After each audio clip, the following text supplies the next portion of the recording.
डर एक एहसास में आपका स्वागत है। इस चैनल पर आपको सुनने को मिलती हैं डरावनी और सच्ची भूतिया कहानियाँ। अगर आपको ऐसी ही वीडियोस देखना पसंद है तो हमारे इस चैनल को सब्सक्राइब करना ना भूलें। तो अब बढ़ते हैं आज की कहानी की ओर।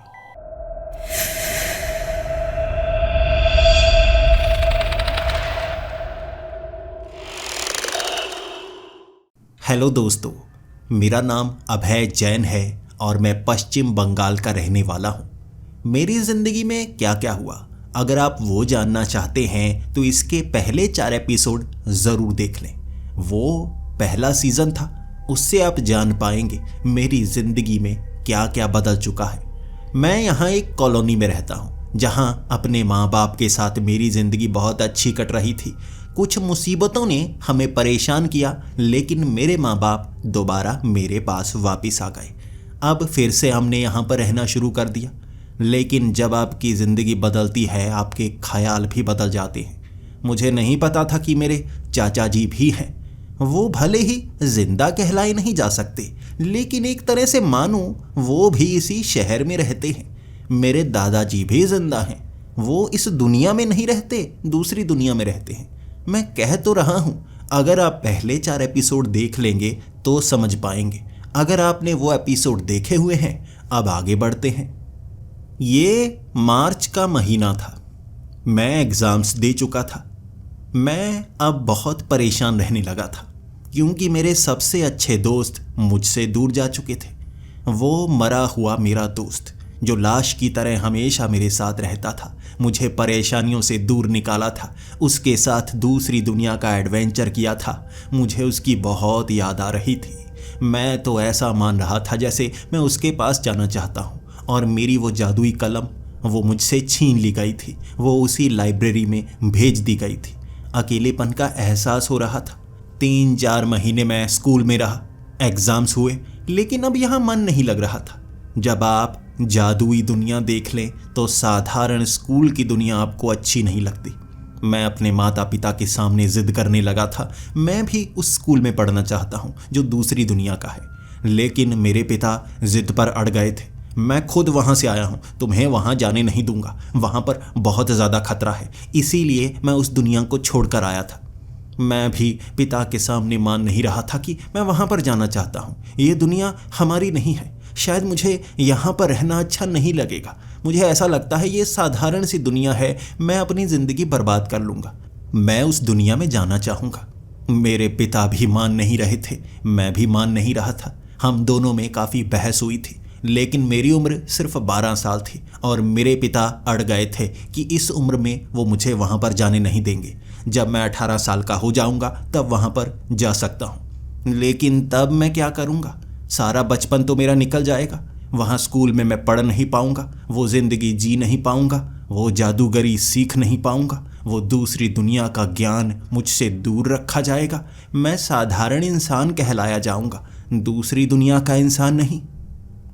इसीलिए मैं घर से भाग गया था और मैं सीधा पहुँच गया था अपने चाचा के पास, मेरे मरे हुए डेडली चाचा जो ये लाइब्रेरी चलाते हैं। और मुझे देखकर वो बहुत ज़्यादा खुश हुए थे। भले ही उनके चेहरे पर कोई भाव नहीं होता, लेकिन जितनी ज़ोर से उन्होंने मुझे गले लगाया था, मुझे बहुत अच्छा लगा था।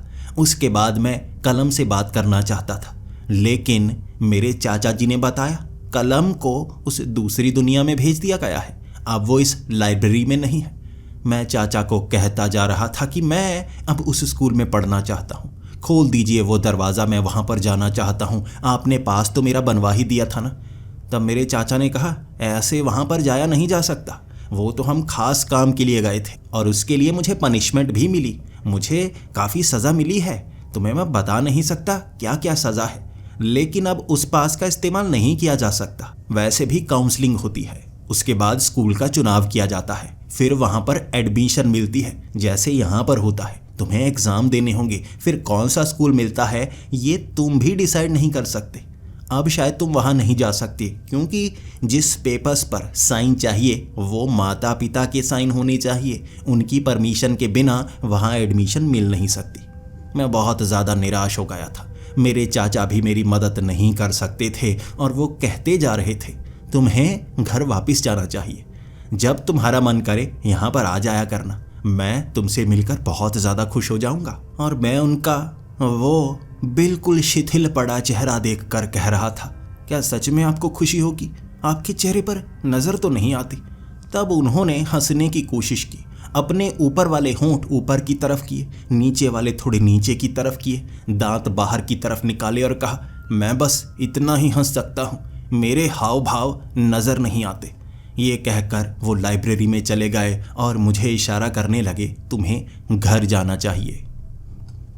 बहुत निराश मैं घर वापस आ गया था और मुझे देखकर मेरे पिता बहुत ज़्यादा गुस्सा, मेरी माँ भी मुझ पर गुस्सा थी, लेकिन मैं बहुत निराश और मेरे चेहरे की निराशा देखकर उन्हें समझ में आ गया था अब मेरा मन यहाँ पर लगने वाला नहीं, मैं ज़िद करता रहूँगा और भविष्य में शायद कोई गलत कदम उठा ही लूँ। उसके बाद रात के 10 बजे मेरे माता पिता मेरे कमरे में आए थे और मुझसे पूछ रहे थे, क्या सच में तुम वहाँ जाना चाहोगे? वहाँ ज़िंदगी बहुत मुश्किल है और तुमने ज़िंदगी में जो जो सीखा है वो सब भूलना पड़ेगा। वो पढ़ाई काफ़ी मुश्किल होती है जो वहाँ पर सिखाई जाती है, ऐसी साधारण आसान पढ़ाई नहीं होती। उस दुनिया में मुश्किल चीज़ें सिखाई जाती हैं जो बचपन से जीने के बाद हमें पहले से पता होती हैं। तुम्हें तो कुछ भी नहीं पता, वहाँ पर सरवाइव नहीं कर पाओगे, बहुत ज़्यादा बेइज्जत होगी। मैंने कहा, जो मर्जी हो, मुझे वहाँ पर जाना है, वहाँ पर पढ़ना है, मैं वहाँ पर खुश रहूँगा।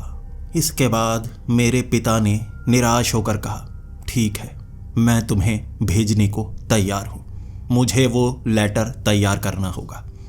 तब वो नीचे वाले कमरे में गए, उस चिमनी में हाथ डालकर उन्होंने लकड़ी का बक्सा उस चिमनी के ऊपर से निकाला।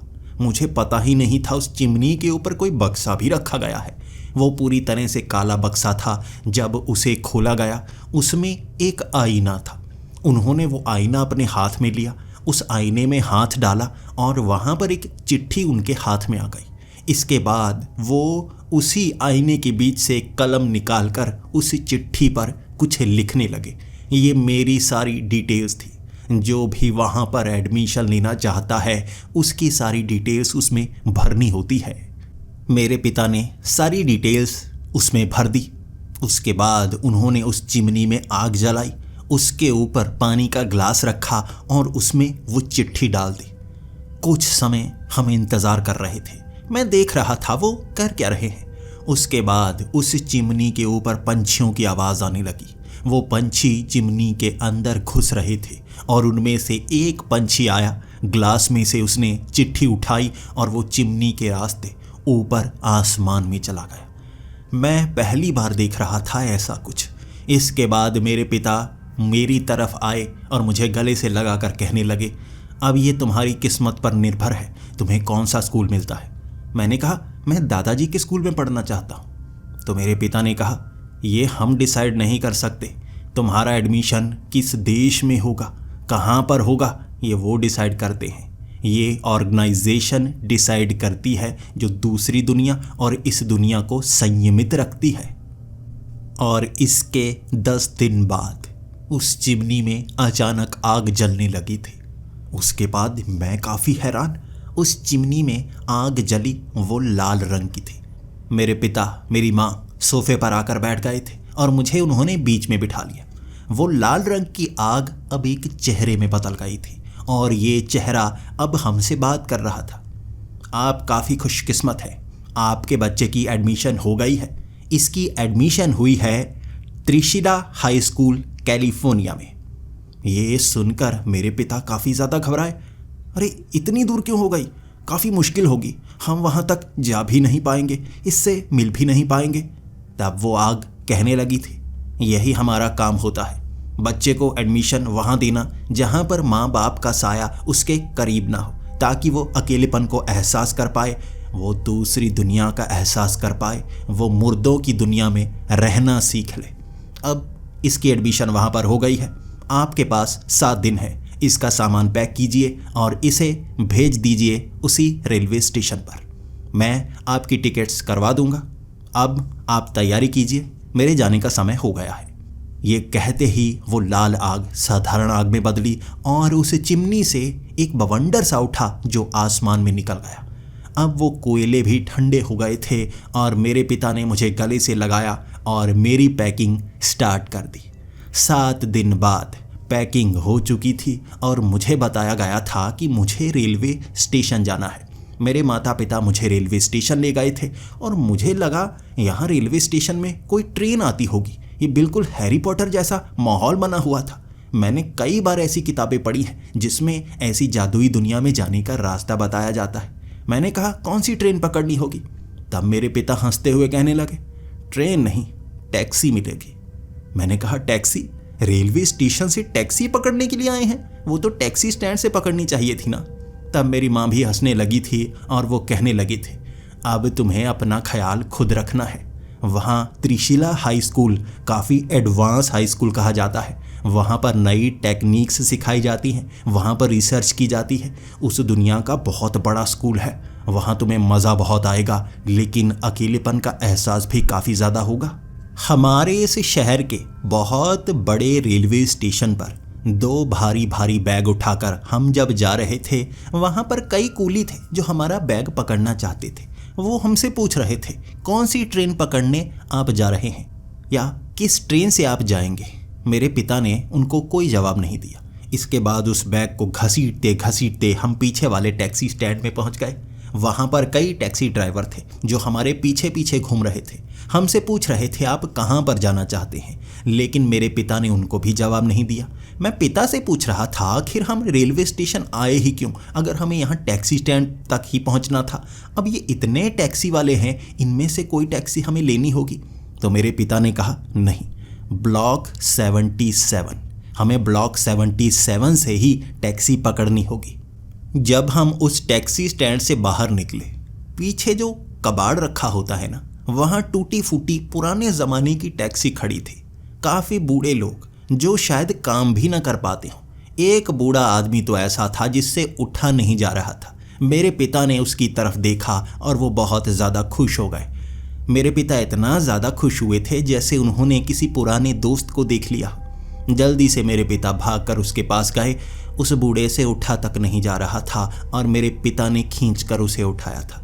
इसके बाद मेरे पिता ने उसे गले से लगा लिया और वो बूढ़ा आदमी भी मेरे पिता से बातें करता जा रहा था। फिर मेरे पिता ने उस बूढ़े आदमी को मेरी तरफ इशारा करके दिखाया। वो मेरी तरफ हाथ हिलाता हुआ कहने लगा, चलो तैयारी तुम्हारी पूरी है तो चलते हैं टैक्सी के सहारे। मैं थोड़ा डरा हुआ था। पिता को कह रहा था ये टैक्सी चला भी पाएगा, कहीं पास वाली खाई में तो नहीं गिरा देगा। मेरे पिता हंसने लगे। मेरी माँ के पास भी कोई जवाब नहीं था। उस टूटी खंडहर पुराने ज़माने की टैक्सी में उन्होंने बैग रखा। अब वो बूढ़ा चाबी से गाड़ी को स्टार्ट करना चाहता था। जब उसने 2 बार चाबी घुमाई, वो गाड़ी 2 बार आवाज़ें की। ऐसी आवाज़ें जैसे इंजन उसमें हो ही ना, जैसे कोई बैटरी और स्पीकर लगाए गए हों। बस वो 2 आवाज़ें और वो गाड़ी हिली तक नहीं। इसके बाद मेरे पिता आगे गए। वो हाथ हिलाने लगे, बाएं कहने लगे। अब वो टैक्सी कैसे चली मुझे नहीं पता।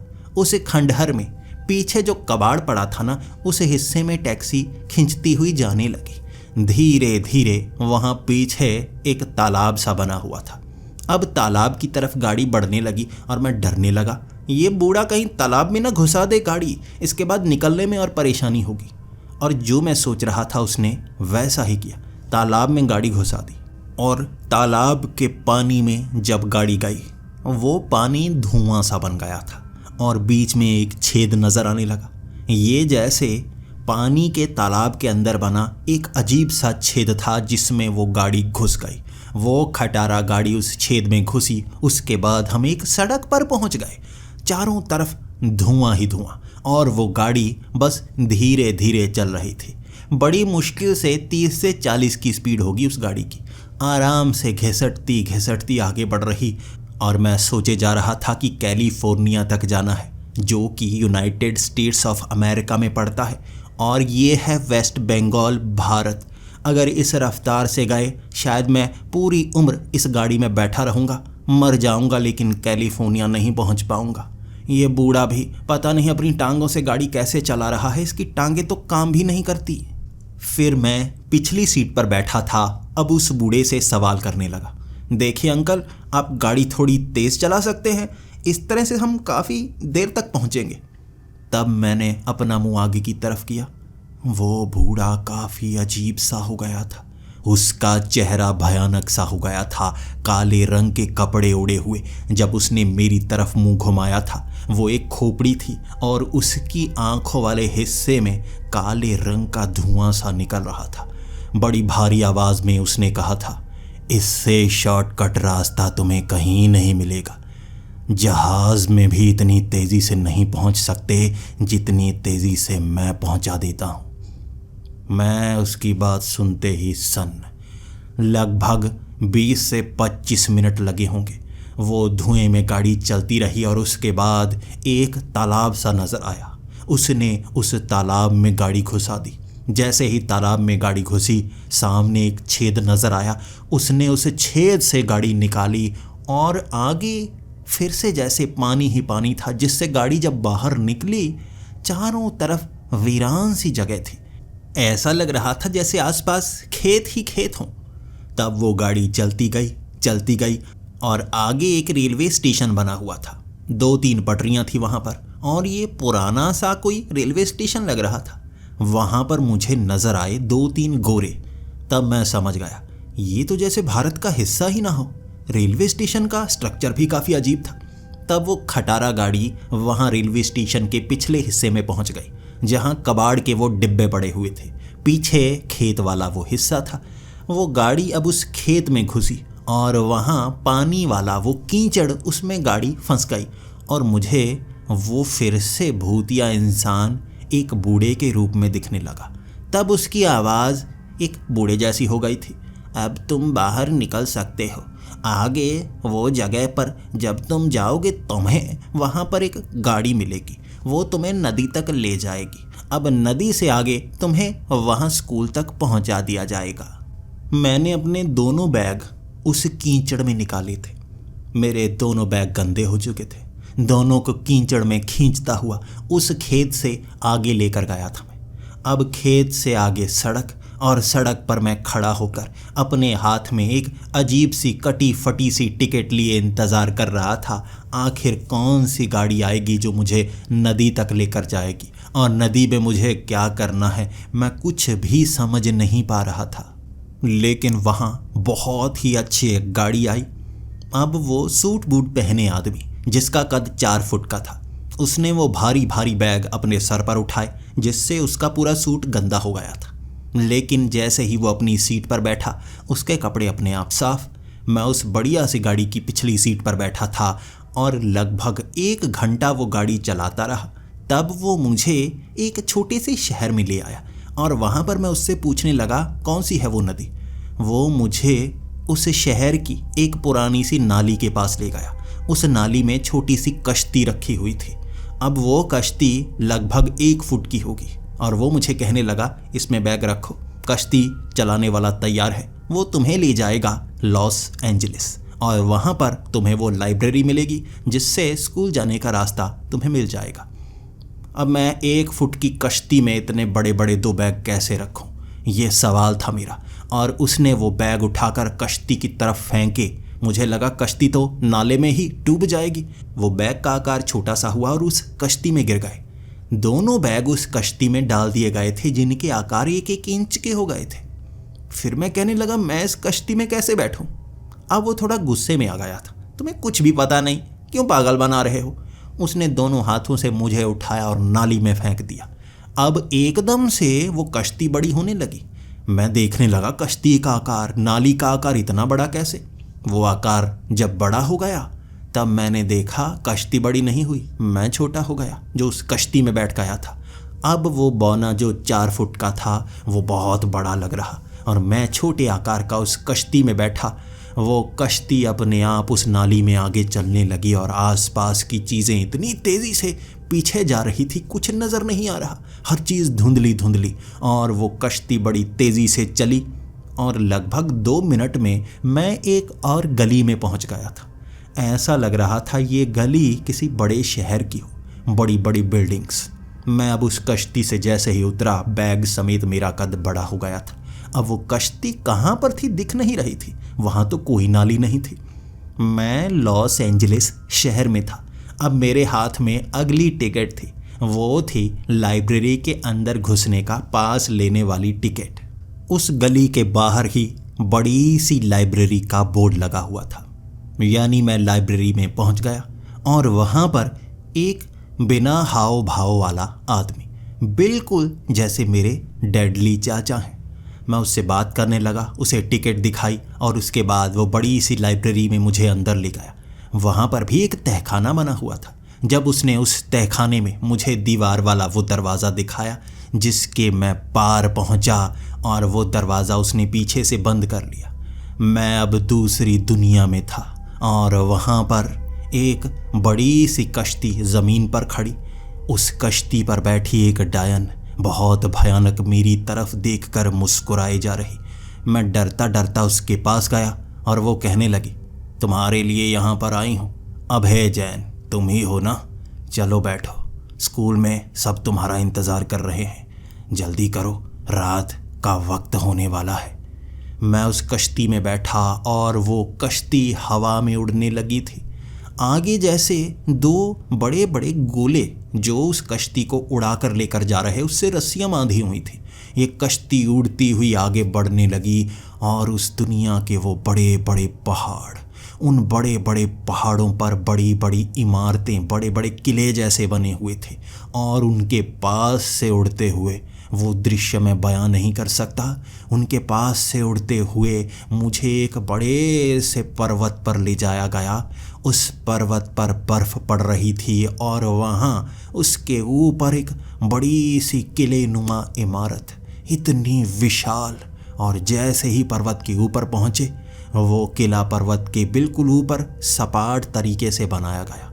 उसके बड़े से उस गेट पर मुझे उस कश्ती से उतार दिया था उस डायन ने, और वहाँ पर लगभग 15-15 फुट के दरबान खड़े हुए थे जिन्होंने अजीब से कपड़े जैसे पत्तों के पहन रखे थे। उनके बड़े बड़े सर, हाथ में भाले जो कि कांच के बने हुए भाले थे। उसने उस भाले की नोक से मेरे हाथ की उस टिकट को पकड़ा, उसमें उसने घुसेड़ डाली और उसके बाद हाथ में पकड़कर कहने लगा, अभय जैन तुम जा सकते हो, बहुत देर कर दी तुमने। ये कहते उन्होंने बड़ा सा गेट खोला और मुझे उस गेट के अंदर भेज दिया। उस गेट के अंदर मुझे कई बच्चे नजर आ रहे थे। कुछ बच्चे जिंदा लग रहे थे, कुछ मरे हुए लग रहे थे, जबकि कुछ परजीवी से लग रहे थे। क्या ही बताऊं, वो आधे जानवर आधे इंसान लग रहे थे। कई बच्चों की भीड़ ने मुझे हैरान कर दिया था। कुछ की उम्र ज़्यादा थी, कुछ की कम थी, और दो बैग को घसीटे हुए मैं आगे बढ़ रहा। कुछ बच्चे मेरी तरफ देखकर हंस भी रहे थे। मुझे ये तक पता नहीं था कि मुझे जाना कहाँ पर है, इसीलिए बैग को घसीटे घसीटे एक लड़के के पास पहुंचा और मैं उससे पूछने लगा, यहाँ मुझे कहाँ जाना होगा? मैं इस स्कूल में नया हूँ। वो बच्चे मुझे तंग कर रहे थे। कुछ मुझे एक तरफ इशारा करके कहे जा रहे, कुछ कह रहे तुम्हें 25 किलोमीटर चलना होगा। जब 25 किलोमीटर उन पहाड़ियों से नीचे उतर जाओगे, वहाँ तुम्हें एक छोटा सा बच्चा मिलेगा। अब उसकी भाषा तुम्हें समझ में नहीं आएगी, लेकिन वो जो कहेगा तुम्हें वैसे करना होगा। मैंने कहा, उसकी भाषा समझ में नहीं आएगी तो मैं वैसा कैसे करूँगा जो वो कहेगा? सब हंसने लगे। अब ये तुम्हें पता होगा, यहाँ कोई ऐसा नहीं आता जिसे इसके बारे में पता नहीं होता। क्या तुमने पहली क्लासेस बिल्कुल नहीं ली? मैंने कहा, नहीं, मुझे तो कुछ भी नहीं पता। तब वो सब हंसने लगे थे और मैं भूला भटका कभी इधर की तरफ जा रहा, कभी उधर की तरफ जा रहा। वो बड़ी से किले नुमा इमारत के किस दिशा में मुझे जाना है मैं जानता तक नहीं था। वो किले का डिज़ाइन भी मैं आपको बयान नहीं कर सकता, भूल भुलैया की तरह था। मैं अब आगे बढ़ता रहा और निराश होकर एक दीवार के पास बैठ गया और मैं वहाँ पर रोने लगा था। मुझे ये तक पता नहीं था मैं कहाँ पर जाऊँ। तभी हवा से उड़ती हुई एक चुड़ैल जैसी औरत मेरे करीब आई। उसका वो भयानक चेहरा देखकर मैं पहले तो डर गया था, फिर वो मेरे पास आकर लहराती हुई कहने लगी, टिकट कहाँ है तुम्हारी? तुम नए लगते हो। मैंने जेब से वो आखिरी वाली टिकट निकाली जो स्कूल में मेरी एडमिशन की थी। तब वो कहने लगी, अभय जैन, अच्छा न्यू कमर, तो तुम हो कार्तिक जैन के बेटे, काफ़ी नाम सुना है तुम्हारा। अब जल्दी चलो मेरे साथ, मैं तुम्हें प्रिंसिपल ऑफिस लेकर चलती हूँ, वहाँ थोड़ी फॉर्मेलिटी कर लो, उसके बाद तुम सब समझ जाओगे कहाँ रहना है, कहाँ खाना है, कहाँ पढ़ना है। प्रिंसिपल ऑफिस मुझे वो चुड़ैल लेकर गई थी, अपने हाथों से पकड़कर उड़ाती हुई उस किले के उस पीछे वाले गुंबद नुमा हिस्से में। काफ़ी दूर था वो, बड़ी तेज़ी से उड़ाकर ले गई और वहाँ पर मुझे एक बड़े से कमरे में मिलवाया गया प्रिंसिपल जेकब ओलाहा से। वो मेरे सामने उस टेबल पर बैठे बातें कर रहे थे और मेरे सामने एक कुर्सी रखी गई थी और पीछे छोटा सा टेबल, उस टेबल पर मैं बैठा था। एक तो ये लोग काफ़ी अजीब हैं, ये टेबल पर बैठते हैं और कुर्सियों को सामान रखने के लिए इस्तेमाल करते हैं। वो काफ़ी देर मुझसे बातें करते रहे और उनकी बातें सुनते सुनते मैं ये तो समझ गया था वो बहुत ज़्यादा मजाकिया हैं, बार बार उनका गला बैठ जाता है। वो मुझसे पूछ रहे थे, अच्छा तो तुम कार्तिक जैन के बेटे हो, मुझे लगा तुम यहाँ पढ़ने के लिए आओगे ही नहीं, लेकिन तुम्हारे पिता आखिरकार मान ही गए। मैं तो सोच रहा था मानेंगे नहीं। हाँ, तो अब यहाँ तुम्हें बहुत मज़ा आएगा। मैं स्कूल को चलाता हूँ, मेरा नाम है जेकब ओलाहा और यहाँ पर मैं बच्चों को सिखाता हूँ। तुम्हें यहाँ बहुत मज़ा आएगा, ये पूरे अमेरिका का बेस्ट स्कूल है। मेड जूली आपको आपका कमरा दिखा देगी, वहाँ तुम्हें रहना होगा, वहाँ सब कुछ तुम्हें बता दिया जाएगा, किताबें तुम्हारे कमरे में पहुँचा दी जाएंगी। इसके बाद मुझे वहाँ से जाने के लिए कहा गया और वो चुड़ैल मेरे बैग और मेरे समेत मुझे उड़ाती हुई पीछे बने उस ब्लॉक में ले गई जहाँ कमरे ही कमरे थे। ऊंची ऊंची इमारतें गोल गोल कुतुब मीनार की तरह बनी हुई थी और वहाँ पर कमरे बनाए गए थे। अब ये कुतुब मीनार की तरह छोटी छोटी मीनारें नहीं थी, बहुत बड़ी बड़ी, बुर्ज खलीफा से भी ज़्यादा ऊंची और ज़्यादा चौड़ी। अब एक इमारत के पास मुझे छोड़ दिया गया और जब मैं अंदर गया, अंदर आसपास उड़ते हुए लिफ्ट की तरह कमरे थे जो दिशा भी बदल रहे थे, जगह भी बदल रहे थे और मुझे बताया गया था मेरा कमरा नंबर 13B है।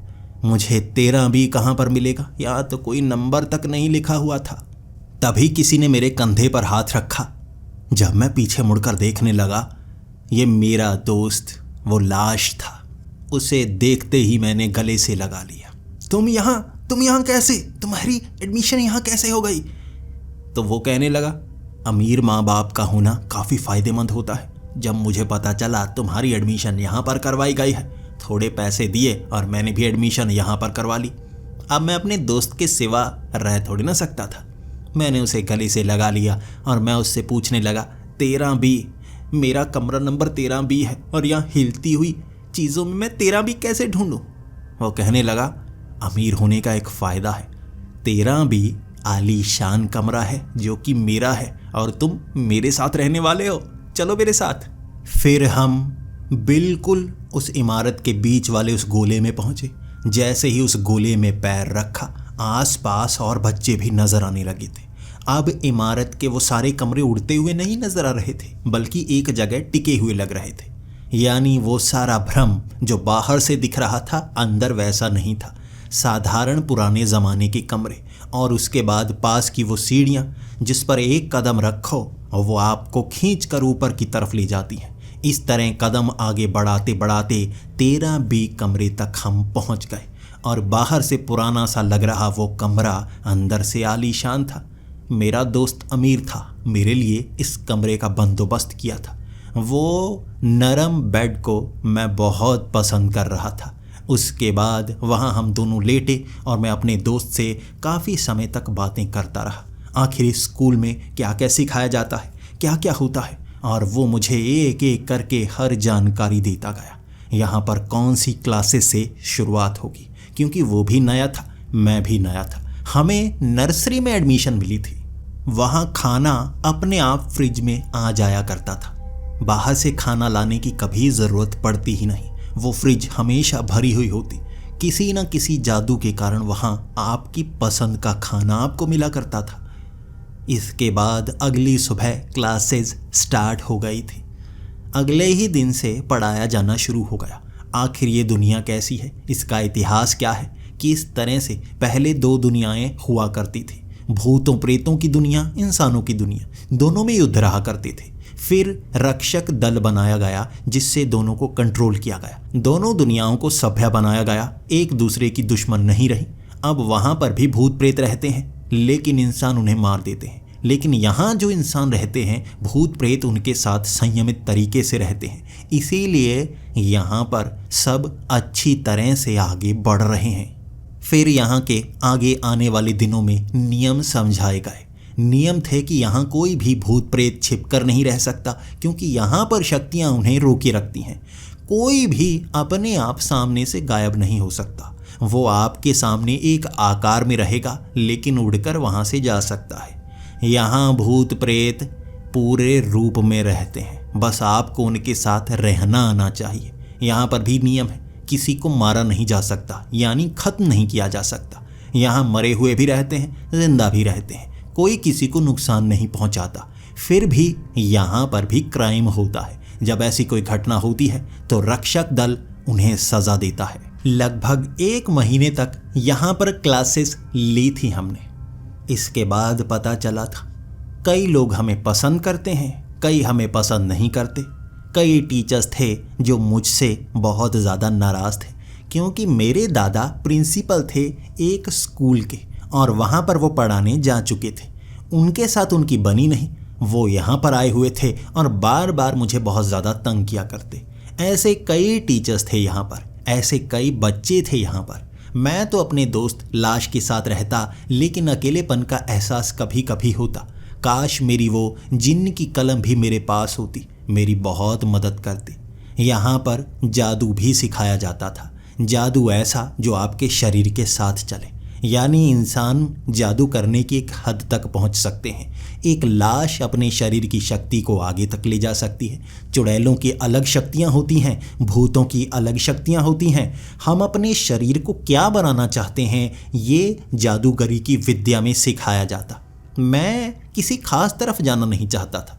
कभी कभी मुझे लगता जादूगर बनना अच्छा है, कभी कभी मैं पिशाच बनने के बारे में सोचा करता था, कभी कभी मुझे लगता मैं मेल चुड़ैल क्यों नहीं बन जाता। और 1 महीने बाद मैं जिस इमारत में था उसमें 100 से 200 कमरे बने हुए थे, बड़े बड़े वो कमरे, और एक दूसरे के कमरे की कोई आवाज़ वहाँ आया नहीं करती थी।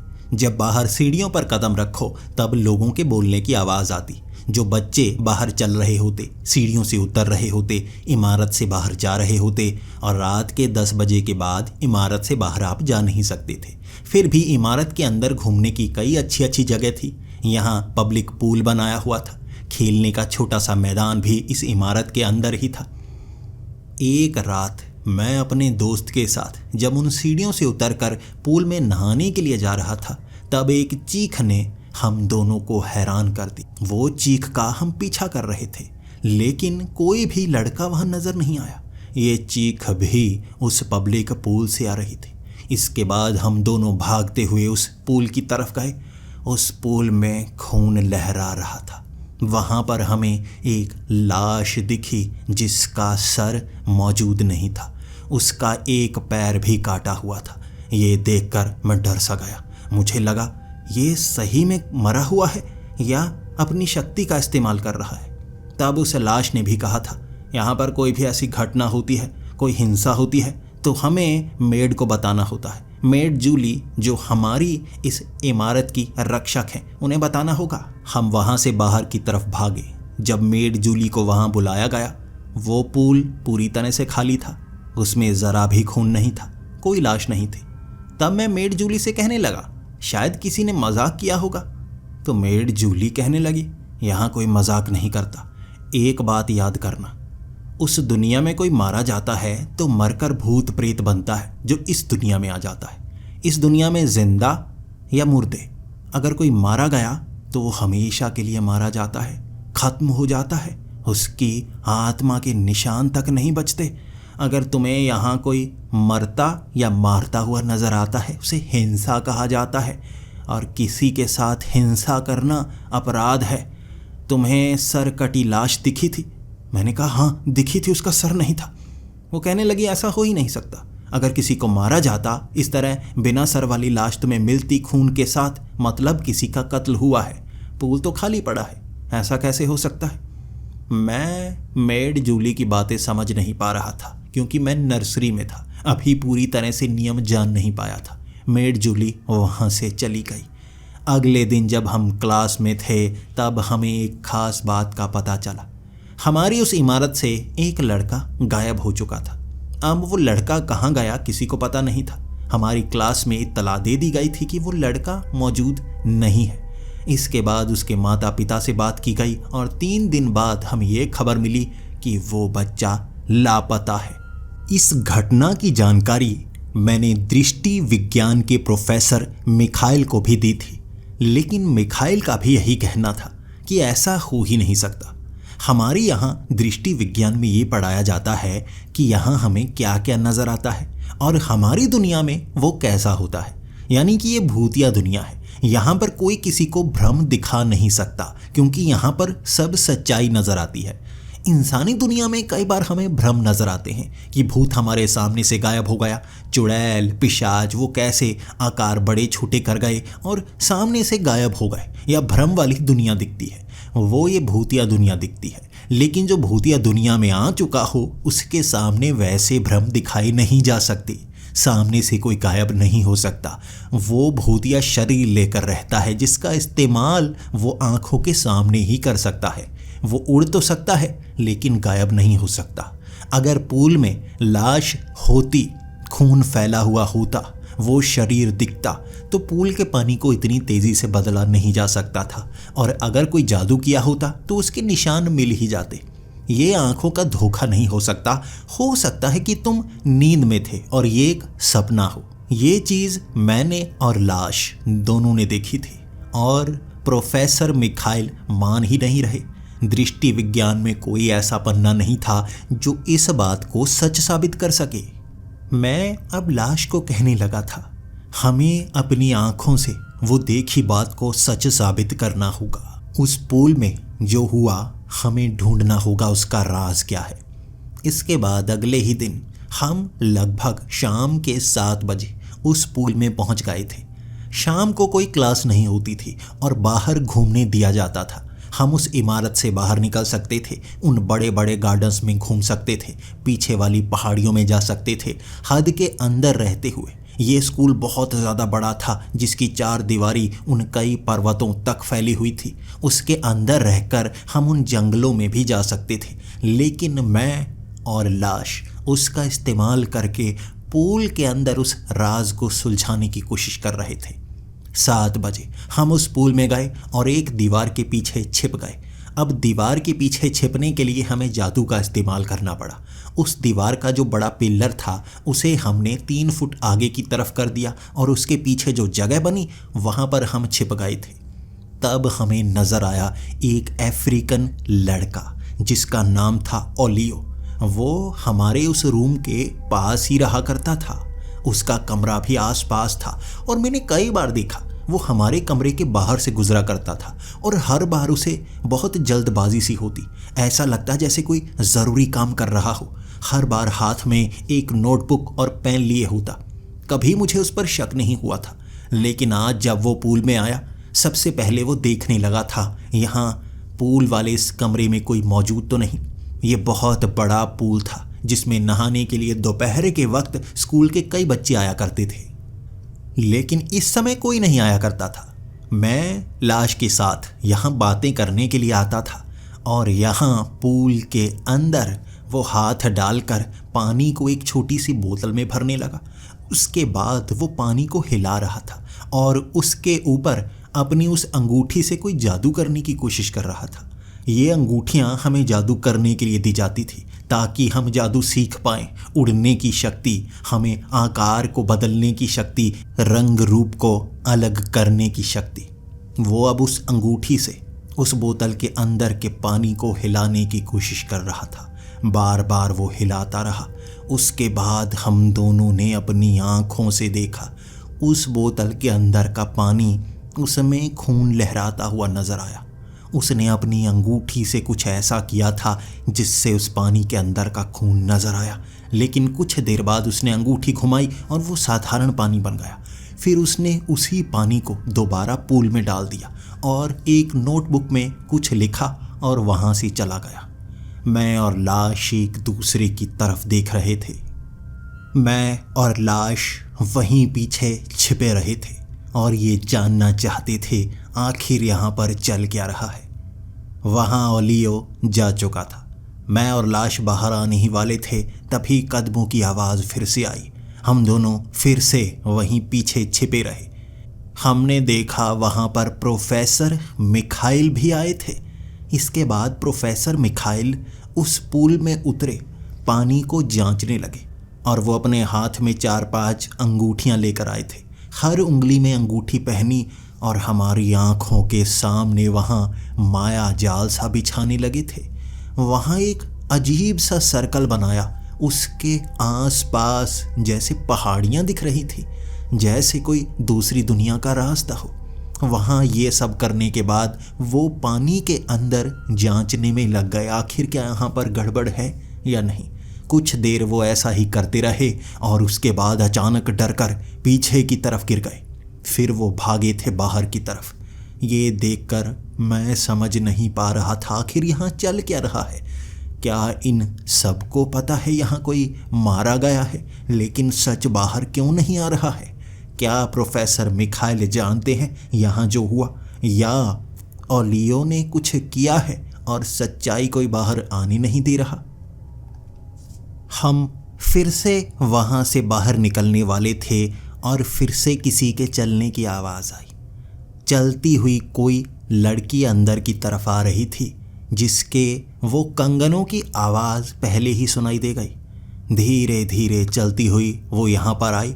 उसके बाद वो पानी में हाथ डालकर वहीं पूल में बैठ गई। वो कोई जादू नहीं कर रही थी, लेकिन वहाँ पर बैठी रोए जा रही थी। उसके बाद हमें लगा ये ज़रूर कोई उस लड़के को जानने वाली होगी, या हो सकता है वैसे ही हमारी तरह ये भी शाम को पूल में आना पसंद करती होगी। तभी लाश ने जैसे गलती से मेरे पैर के ऊपर पैर रखा और मेरी हल्की सी आवाज़ निकल आई। वो लड़की उठकर खड़ी हो गई थी और इधर उधर झांकना शुरू हो गई। इसके बाद उसने जेब से अपनी वो अंगूठी निकाली और वो एक अजीब सा जादू कर रही थी। उसने चारों तरफ धुआं ही धुआं सा कर दिया था। अब इस धुएं में कुछ भी नज़र नहीं आ रहा था और मैं लाश को कहे जा रहा, ये कैसा जादू है? वो कहने लगा, ये लड़की अगली क्लास में लगती है, इसे ज़्यादा जादू आते हैं, शायद कुछ ना कुछ तो कर रही होगी, इसे हमारे बारे में पता चल गया होगा। मैं अब लाश को कहने लगा था, हमें यहाँ से निकलना होगा, कहीं हमें भी कोई मार ना दे, कहीं ये कातिल तो नहीं। अब इस धुएं में हम उस पिलर के पीछे से निकले थे। वो पिलर हमारे आगे निकलते ही वापस अपनी पहली वाली जगह पर पहुंच गया। अब इस धुएं की चादर को चीरकर हमें दरवाजे तक पहुंचना था और उस पूल में भी हम गिरना नहीं चाहते थे, लेकिन इस धुएं में ज़्यादा आगे तक देखा नहीं जा रहा था। तभी एक आवाज़ गूंजी, रुको यहीं पर, मैं तुम्हारे पीछे हूँ। अगर तुमने पीछे मुड़कर देखा तो मैं पीछे से ऐसा जादू करूँगी, तुम्हें यहीं पर सलाखों में बांध दूंगी और उसके बाद तुम्हारे साथ क्या होगा तुम जान नहीं पाओगे। मैं तुम्हें मार तक सकती हूँ, भले ही उसके बदले में मुझे जितनी बड़ी सज़ा होनी है मिल जाए। हम दोनों शांत थे। अब मैं और लाश घबराए हुए थे। इसके बाद उसने कहा, बताओ तुमने उस लड़के को क्यों मारा? मुझे पहले से तुम पर शक था। अब मैं हैरान हो गया था और मैंने कहा, हमने किसी को नहीं मारा, हम शाम के वक्त पूल में आते हैं, हमें इसके बारे में कुछ नहीं पता और वो गायब हुआ है, मारा नहीं गया। तब वो लड़की कहने लगी, झूठ बहुत अच्छा बोलती हो। जब तुम प्रोफेसर के साथ बात कर रहे थे मैं भी साथ में ही खड़ी थी, मुझे पता है तुमने प्रोफेसर को क्या क्या कहा। तुम्हें यहाँ पर लाश नज़र आई और तुम्हारे सिवा किसी को लाश नज़र आई ही नहीं, इसलिए मुझे शक है तुमने उसे मारा था। मैंने उस लड़की को कहा, हमने उसे नहीं मारा और हम यहाँ आ भी इसीलिए रहे हैं क्योंकि यहाँ पर हमने खून देखा था। कोई हमारी बात नहीं मान रहा, हम बस उस राज को सुलझाना चाहते हैं। हमें भ्रम नहीं हुआ था, सच में हमने एक लाश देखी थी। तब उस लड़की ने हमें उन सलाखों से बाहर निकाला, उन जंजीरों से जैसे अलग कर दिया। हम हिल सकते थे और उस लड़की को पीछे मुड़कर देखा। वो काफ़ी खूबसूरत लड़की थी। ये सिसिली थी, जो कि हमसे आगे वाली क्लास में पढ़ती थी और हमेशा अकेले अकेले रहा करती थी। उसने भी बताना शुरू किया। वो लड़का उसका बॉयफ्रेंड था और वो कब से गायब है। वो तो बहुत ज़्यादा खुश था और वो दृष्टि विज्ञान पर काम कर रहा था, लेकिन अचानक उसने वो किताबें पढ़ना शुरू की और एक दिन उसकी इस तरह खबर आई कि वो भाग गया। तुम कह रहे हो वो मारा गया। आखिर सब ये क्यों कह रहे हैं कि वो मारा नहीं गया? अब कई सवाल थे जिसके जवाब मुझे और लाश को भी चाहिए थे और सिसिली को भी चाहिए थे, लेकिन हम भरोसा किसी पर नहीं कर सकते थे। सिसिली को भी प्रोफेसर और ओलियो की बात बताना सही नहीं समझा और सिसिली वहाँ पूल से गई थी ये कहते हुए, अगर तुम्हें कुछ पता चले सबसे पहले मुझे बताना, मैं भी तुम्हें बहुत कुछ बताऊंगी। आखिर हम पता कैसे लगा सकते हैं? क्या तुम मेरा साथ दोगे? हमने हामी भर दी थी। सिसिली हमसे ज़्यादा पढ़ी हुई थी, उसे जादूगरी विज्ञान ज़्यादा आती थी, वो जल्दी पता कर सकती थी। इसके बाद हम जैसे ही अपने कमरे में पहुंचे, हमने अपने कमरे का दरवाज़ा लगा लिया। उसके बाद बेड पर बैठकर हम एक दूसरे से बात कर रहे थे। तभी हमारे इस कमरे में आग लग गई। ये आग चिमनी से शुरू हुई और हर कपड़े में लाल रंग की आग फैली थी, जैसे किसी ने जादू किया हो। गोल गोल घूमती हुई आग पूरे कमरे में फैल गई थी और जैसे ही हम दरवाजे से बाहर निकलना चाहते थे, दरवाज़ा भी जल रहा था जिसे छुआ नहीं जा सकता था। हमने चीखना शुरू कर दिया था, हमें यहाँ से बाहर निकलना था, लेकिन वो आग इतनी भयानक थी कि हमें घेरती जा रही थी। जैसे किसी ने जादू किया हो, हमें मारने के लिए वो आग बढ़ती गई। हम चीखते गए। हमें इतना जादू आता भी नहीं था कि उस आग से पार पा सके। हमें तो आग बुझाने का एक ही तरीका आता था, आग पर पानी डालो तो वो आग बुझ जाती है। ना वो दरवाज़ा खुल रहा और ना भागने का कोई रास्ता नज़र आ रहा। वो दरवाज़ा जैसे बाहर से लॉक किया गया था। हमने वो कुंडा भी खोला था, किसी तरह धक्का दिया था। दरवाज़ा जल रहा था, गर्म था, हमारे हाथ सड़ गए, लेकिन दरवाज़ा हम खोल नहीं पाए। बाहर भीड़ लग रही थी। वो आसपास के कमरों के बच्चे हमारी चीखें सुनकर यहाँ बचाने के लिए हमें आए थे, लेकिन किसी को आग बुझानी आती नहीं थी। वहाँ दरवाज़ा खोलना पड़ता और दरवाज़ा किसी ने बाहर से बंद किया था। इन दरवाज़ों को बिना चाबी के खोला नहीं जा सकता। इस लॉक को अंदर से खोलना पड़ता, चाबी लगाकर तभी दरवाजे खोले जा सकते थे। इसे जादूगरी विज्ञान से बनाए हुए दरवाजे कहा जाता है। तब वहाँ हर कोई कोशिश कर रहा और आग इतनी बढ़ गई कि हम तपिश महसूस कर पा रहे थे। तभी अचानक वो दरवाज़ा खुला था और उस दरवाजे को किसने खोला कोई जान नहीं पाया। हर तरफ से आग बुझाने के लिए जादूगरी की जा रही थी। वो अपने हाथों से ठंडी हवा छोड़ रहे, कोई बर्फ़ छोड़ रहा। वो चुड़ैल जूली भी वहाँ कोशिश तो कर रही थी, लेकिन आग चुड़ैलों को भी नुकसान पहुँचाती है, और वो भी लाल आग जो चुड़ैलों को ख़त्म कर सकती है। वहाँ टीचरों को बुलाया गया था, उससे पहले दरवाज़ा खुल गया। ये दरवाज़ा किसने खोला, किसी के पास जवाब नहीं था। और बाहर हम पहुँचे तो हमारा शरीर बहुत झुलसा हुआ था। ज़्यादा आग नहीं थी, लेकिन उस गर्मी ने हमें पसीनो पसीनी कर दिया था। हम दोनों मौत को छूकर वापस आए थे। तब मैंने लाश की तरफ देखा और वो भी मेरी तरफ देखते हुए हल्की सी आवाज़ में बोला था, यहाँ खतरा बढ़ रहा है, शायद कोई हमें मारना चाहता है, हमारी आवाज़ को दबाना चाहता है। तभी सामने उस भीड़ के पीछे ओलियो नज़र आया था, जो उस भीड़ में पीछे की तरफ चलता हुआ कहीं चला गया। अब शक सबसे ज़्यादा उस पर था, वही आग लगा सकता है। और वहाँ भागती हुई सिसिली भी आई थी। जब उसे यह खबर मिली वो यहाँ पर पहुँची और हमें संभालने लगी। वहाँ कई जान पहचान वाले दोस्त थे जो हमसे बात कर रहे थे, लेकिन सिसिली मुझे एक तरफ लेकर गई और कहने लगी, खतरा बढ़ गया है, शायद उसे पता लग गया है कि तुम ये राज जानते हो। तुम कुछ तो ऐसा जानते हो कि तुम्हें मारने की कोशिश की गई। जल्द से जल्द राज को सुलझाना होगा, वरना खतरा काफी बढ़ सकता है। सिसिली वहां से जा चुकी थी। वहां पर मिखाइल भी आए थे और मिखाइल मेरा हालचाल पूछ रहे थे। इसी के साथ जेकब ओलाहा प्रिंसिपल भी वहां आकर हालचाल पूछ कर गए थे। हर तरफ यही खबर फैली हुई थी, आखिर इमारत के अंदर हिंसा करने की कोशिश किसने की। जवाब किसी के पास नहीं था। हर प्रोफेसर, हर टीचर यही कह रहा, सजा मिलेगी। जिसने आग लगाई उसे पकड़ने की कोशिश की जाएगी, लेकिन पकड़ा कैसे जाएगा ये कोई नहीं जानता था। जब वो आग बुझी थी, भीड़ खत्म हुई थी, हमें अलग कमरा दे दिया गया था। लेकिन नए कमरे में हम बस यही सवाल कर रहे, कहीं कोई यहाँ तो नहीं आ जाएगा आग लगाने के लिए। क्या सच है, क्या झूठ, हमें इसका पता कैसे चलेगा। हम यहाँ अकेले पड़ चुके थे और राज गहराते जा रहे थे। सच्चाई किसी को बताई नहीं जा सकती थी, क्योंकि भरोसे लायक कोई नहीं था। मैं सिर्फ लाश पर भरोसा कर सकता था और लाश मुझ पर। लेकिन खिड़की पर जब टक टक की आवाज़ आई थी ना, तब लगा बाहर कोई है। इस इमारत की बाहर वाली तरफ कोई हो नहीं सकता, लेकिन टक टक की आवाज़ आती रही। हम दोनों घबरा गए और मैंने जाकर जब खिड़की खोली, बाहर कोई पहचाना पहचाना सा था। मकड़ी जैसी टांगें और तीखा कलम जैसा शरीर। ये मेरा दोस्त वो जिन्न की कलम था। सामने खड़ा होकर उसका जवाब आया, तुम्हें क्या लगा दरवाज़ा अपने आप खुल गया? मैं काफ़ी ट्रिक्स जानता हूँ। अगर उसे चाबी से खोला नहीं जा सकता तो मैं चाबी जैसा आकार बना सकता हूँ।